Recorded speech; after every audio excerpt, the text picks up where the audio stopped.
You have to understand what their motivations are in order to press the gas on the creative diversity, because if you're just making a bunch of ads that look different but don't connect with anyone, that's not actually really going to help you. You need to niche down in order to scale up. Sounds silly and kind of backwards, but the truth of the matter is, like, people want to see something that resonates with them and resonates with them quickly, and the easiest way to do that is to be really specific. The real distinction with actual diversity is that the ads need to be different in a visual way, and also what they're saying needs to be a little bit different. Figure out what you have to say to these people to resonate with their desires based around your USPs, and then you just figure out how many ways you can say that.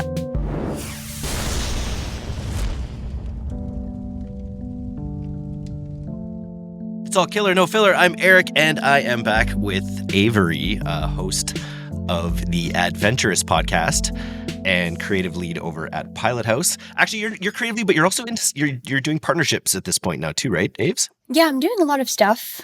I'm trying to be adventurous in my career. Little plug. But yeah, I still work directly with our high-skilled clients and our internal creative team at Pilothouse. But I've also stepped out to talk to more people sort of on the partnership side of things, which has been really fun. I spent a lot of time building and tinkering with systems, so it's really fun to talk to people about those systems that we have at Pilothouse. Just trying to be more adventurous, branch out, not spend, we were just talking about this before we started recording, 10 hours a day briefing content, maybe just 5 hours a day briefing content, and then 5 hours helping people do it. It's kind of how I describe this shift. And one day we'll just have AI doing it all. No, we will not. We are the human contingent. But what we're talking about today was something, it's kind of following curiosity, diving into Andromeda, diving into the world of Meta, the Meta algorithm Andromeda at this point, and how it kind of functions and is really requiring creative diversity. So today we wanted to talk a little bit about creative diversity. The theme that's come up in a bunch of my podcasts lately is being able to look at your customer avatars, not in terms of their demographics, but in terms of their underlying motivations, their pain points, these sort of softer things, and actually building your audience segments, not about the demographic profiles, but more about their motivations in a way. And I was hoping we could tie that into this conversation around creative diversity as well. Totally. I think it's a real chicken or the egg situation. You have to understand what their motivations are in order to press the gas on the creative diversity. Because if you're just making a bunch of ads that look different but don't connect with anyone, that's not actually really going to help you in this sort of new age of Meta. So yeah, it's the two are, in my mind, almost the same thing. It's the same process.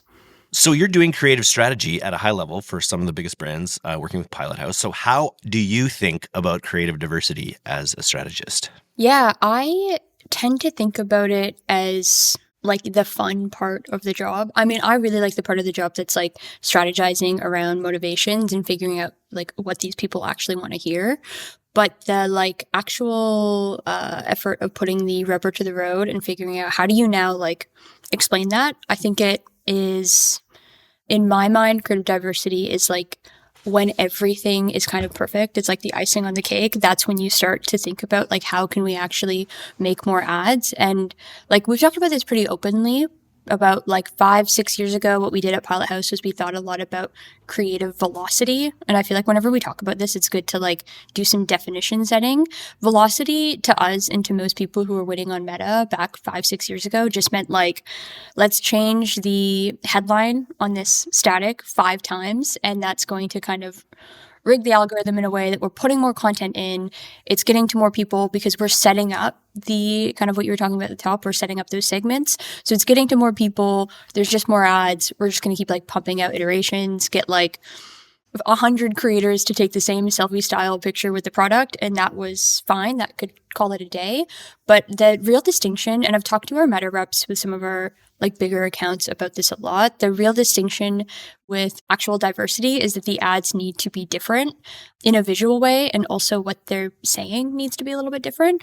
So what's really interesting about now is that it's like you figure out what you have to say to these people to resonate with their desires based around your USPs, and then you just figure out how many ways you can say that, which is actually really fun and to me really exciting. But yeah, that's a very long-winded way of saying we think about it as like the sort of pinnacle of all the strategic work that goes behind it. And that's just like how you express all of that thinking and research and data. And that's on one level. And I guess there's creative diversity also in the formats or the ways you're telling those stories, whether it's through UGC or through static, or there's that dimension of creative diversity as well. Totally. It's like we have a visual that we use a lot, but we talk a lot about a creative range internally too. So thinking about accounting for like a really scrappy, like I was mentioning, iPhone shot of a creator holding the product, right up to like branded photography that we've shot and added like really specific language as an overlay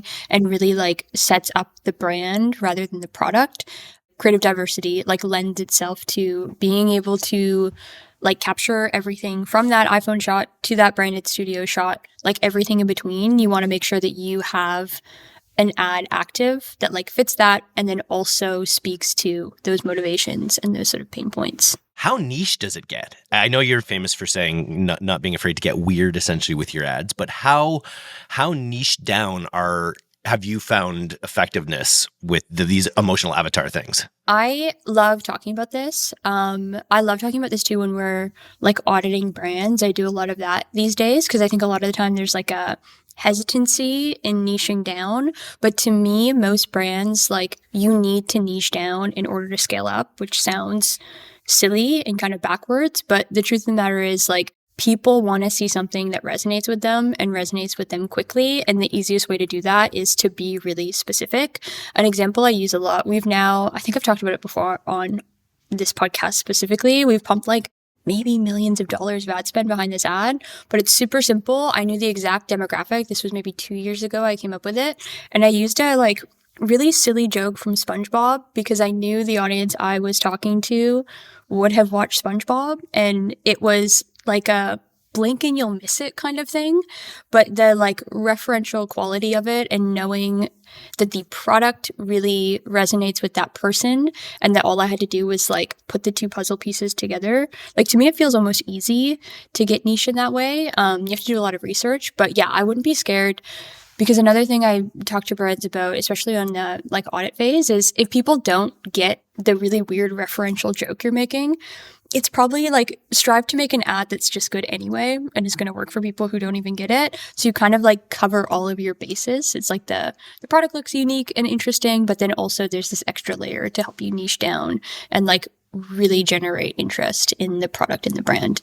What does distribution look like in Andromeda these days, where like we used to think for such a long time about winners all the time. Winner creative. You got to find that winner creative. And mostly it's like it's 90-10 or less than 99-100 in terms of where the budget goes. Is that any different with Meta these days? It is if you're doing a good job, which sounds like so pretentious. But if you're doing a good job, I've been, I think, saying this over at Ad-Venturous for a while, like I don't produce a lot of waste now in terms of content. So I've seen the like directly displacement of budget, exactly what you're talking about, where there used to be like one winning ad that for years, like it would be kind of, I feel like a joke with buyers. It's like, can we beat this ad? Probably not, because the algo would just favor it so much. But now it's really interesting in that like the demand for varying creative and diversity lends itself to, from like an actual back-end meta point of view, like they're going to reward you the more interesting ads that you put out there that work. So there's less of that like full bucket of spend going into like one shitty iPhone video you just can't beat. And there's way more like an actual even playing field. One of the brands that I work with directly, we've got essentially 3 main target personas, and they are all represented in like every single facet in the ad account. So it's not like one broad top of funnel ad is working like what used to happen. There's like a really equal representation, which makes me really happy and also really proud. Equal representation from each of our 3 main buckets, who are very different people and like very different ads.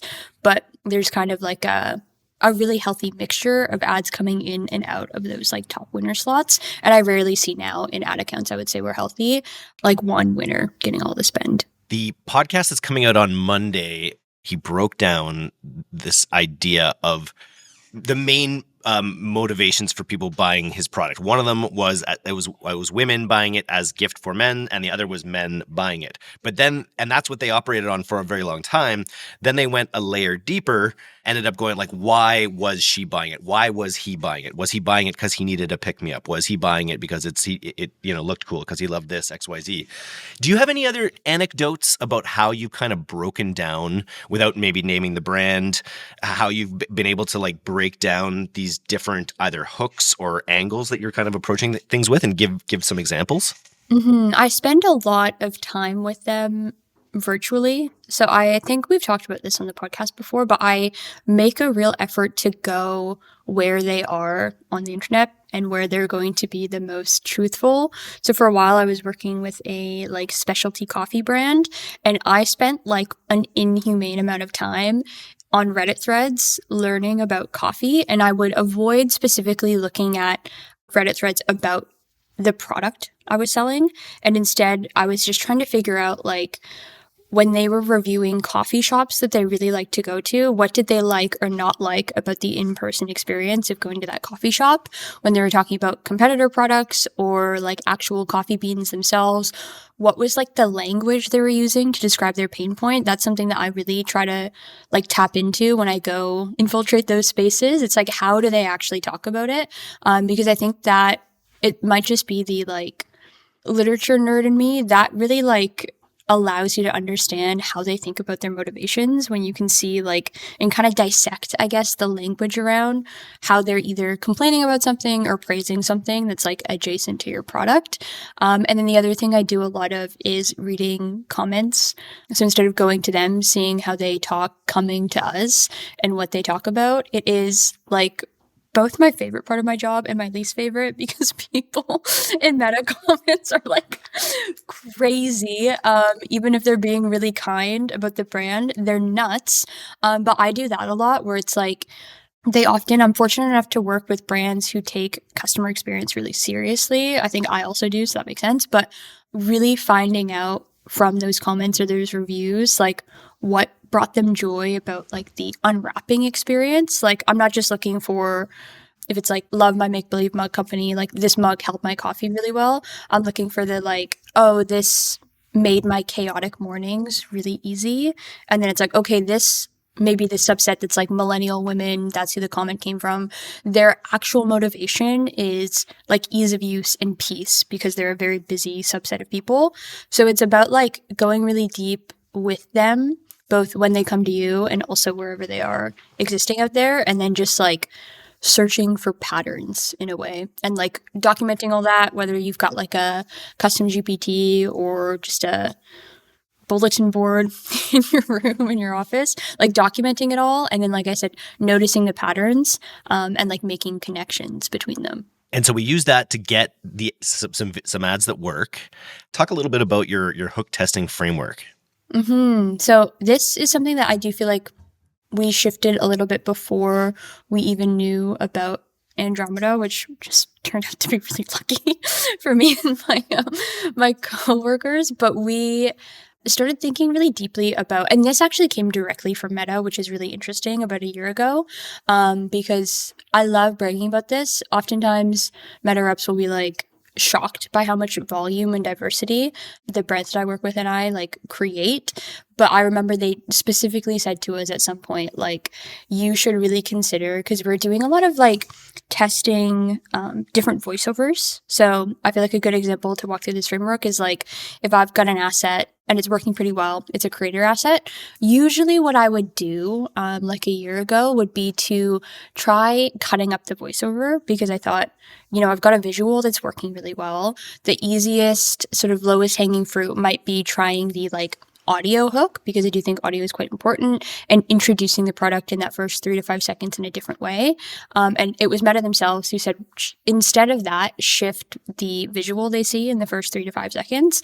And what I found in testing that was like, we immediately saw more tangible results. So I feel like when I was running it based on voiceover or like, I don't know, changing the style of the captions or something or changing the ad copy, we'd see like differences in performance, but it was like such a small difference that it was like, I don't really think this is making a huge deal. It's maybe just luck of the draw with who this ad got in front of. But as soon as we started switching it to like, if it is the Make Believe Mug Company, starting with someone like making a coffee and pouring it in versus someone like sipping, it was like, okay, now this is actually not only showing a big difference in performance, but I can see when I look into the like demo data on platform that it's serving to different people. And that is what you want to see when you're breaking something apart and testing it. So it's like, okay, maybe what I'm getting now is if the version where it was like pouring the coffee into the cup and showing them actually making it was serving to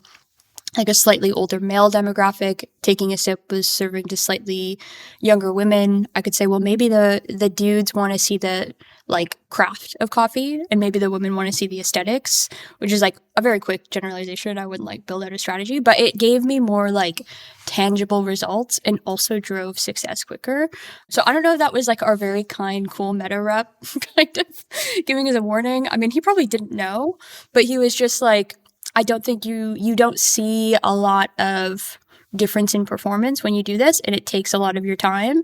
So why don't you try shifting it? And that's what we've been doing ever since. And it's like so critical. I think we talk about this a lot, like those first 3 to 5 seconds anyway. And like I think with stories and reels, it's different. You tend to have your like sound on, but like who's got their sound on? First of all, who's using desktop meta? That's already weird. But like who's like in the feed scrolling with sound on as well? Not really anyone. So it makes a lot of sense. Great insight. And you've been talking about the past 3 to 5 seconds for years, or the first 3 to 5 seconds of ads for years. I think we've got multiple podcasts where you're talking about it. Yeah, there's like this really specific Charlie XCX quote where she's like, oh, it's hard being ahead. And that's exactly how I felt in the wake of the rollout of Andromeda. It's like everyone was booing me, my obsession with short form content, specifically that 3 to 5 seconds, but it works. And it's also, I have found once you get used to working in this way, it's easier. It's like listening to the full voiceover and trying to figure out how to chop it up in a way that I could make 3 other iterations. That took like a really long time. That rep was right. Where if I just swap out the visual, it's pretty easy. It doesn't take that long. And the results are better. You're still repurposing and reanimating similar footage. You're using a lot of the same stuff, and there still is that sort of like pastiche aspect where you're building slightly different variants on main themes, although maybe a little bit less these days. What are some common mistakes you see brands make when they're trying to repurpose their content? I would say like ignoring the first 3 to 5 seconds and just like ripping different endings or different like copy overlays. Especially this one drives me nuts when I go into audit an ad account and it's like basically the same video. They've mixed up some stuff in the middle, but the angles are all the same too. It's like even pre-Andromeda, you're not really testing for anything there. You're just like creating noise in the ad account for the sake of doing it. So I would say like a top mistake is probably just not considering the actual like difference in angle of the iteration, if there is one, and like, you know, seeing people run Black Friday started early versus Black Friday early access. It's like, I don't know.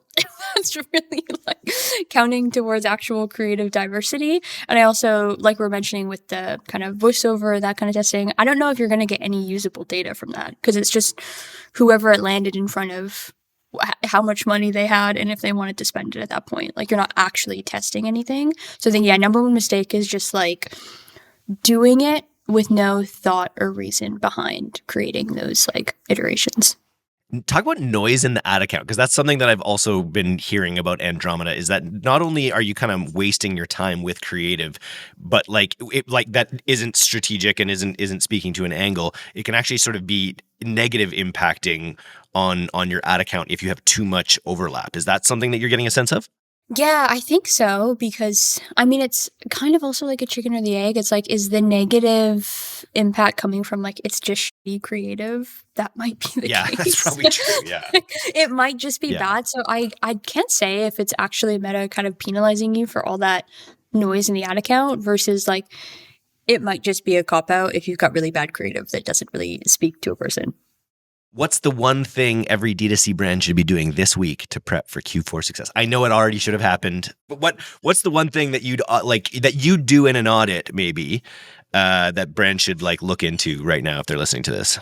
Yeah, I would look at your creative range because that is the easiest place to start if you want to start this journey of diversifying your content. So go through it like almost a checklist. Like I was mentioning, start with like the scrappiest, most sort of humanized content that was shot on an iPhone and looks low effort, and work your way up to branded studio content. Try to see if you're sort of filling all the gaps for each of your major personas. And if you've only got one kind of main persona and segment you focus on, make sure you're filling up that creative range for each angle that's winning in your ad account. So just kind of like very timely, very Santa style, like make a list, check it twice, go in the ad account, and like just make sure that you've got all those things accounted for. This is something I feel like I've been talking about pretty openly on audits. It's like the year doesn't end when Black Friday is over. There's still December, which is sometimes, like in my experience, even bigger than November. So it's like not a waste of your time to do this right now, because very quickly we're going to be back in just sort of like gifting, light sale, evergreen territory. And it is really important to like knock December out of the park. You mentioned audits a few times. What would people listening to this, if they've already done their own creative audits, but they really want to talk with Aves, get an Aves style creative audit, what do you recommend they do? Yeah, they can head over to the Pilothouse website and fill out a lead form. If you say that you came through on the Ad-Venturous podcast, I will kind of be pinged and I can chat with you directly. But also, as Eric mentioned, I'm working pretty closely with our partnerships team. So anytime someone comes in and mentions me, I hop on there. I will warn you, if you do want to, every single time I've talked to someone doing this, I have gone like 45 minutes over time. There's a real chance that I will yap too long. Every single one. I haven't, because it's like so exciting. And then looking at an ad account live, you always just find so much. So yeah, do it, but also with a caveat that we might be on the phone for like an hour and a half talking about this stuff. And we might turn it into a podcast. Just kidding. That would be sweet though. Yeah. We might be friends. You just ripping I did apart meet like Audit. genuinely a friend doing this, which has been great. As we like each other's TikToks. You can tell a lot about a person by their ad account. I think so. Yeah. All right. Well, thanks for coming on the podcast. And if you're not listening to the Ad-Venturous podcast, you've got to go search it and subscribe it. It's Ad-Venturous. We'll put a link to it in the show notes here. But you would have heard these thoughts. We already kind of picked this episode from an awesome episode that you just went direct to camera and did a scripted episode, which I'm really, really impressed with your episodes so far. So keep it going. Thank you. How have you enjoyed being a podcast host? It's good. It's definitely different and challenging to talk about something that you do a lot, and something that I've realized too is not everyone, I mean, I just said this, like not everyone has spent time like I have in ad accounts and making ads. So I feel like something that I had to realize was like, not everyone is as in the weeds as I am. So some things that are really interesting to me are actually not that interesting to other people, and some things that aren't interesting to me that feel like almost instinct are actually interesting to other people. So that's been really fun to navigate. It's like what's actually valuable for someone who doesn't spend 10 hours a day in an ad account.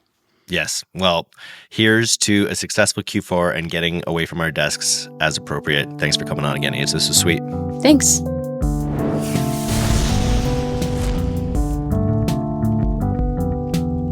Thanks for listening to today's episode. If you're not getting the D2C newsletter, you can subscribe for free at directtoconsumer.co. And if you want to learn more about Pilothouse's all-killer, no-filler services, take off to pilothouse.co. I'm Eric Dick, and this has been the D2C Podcast. We'll see you next time.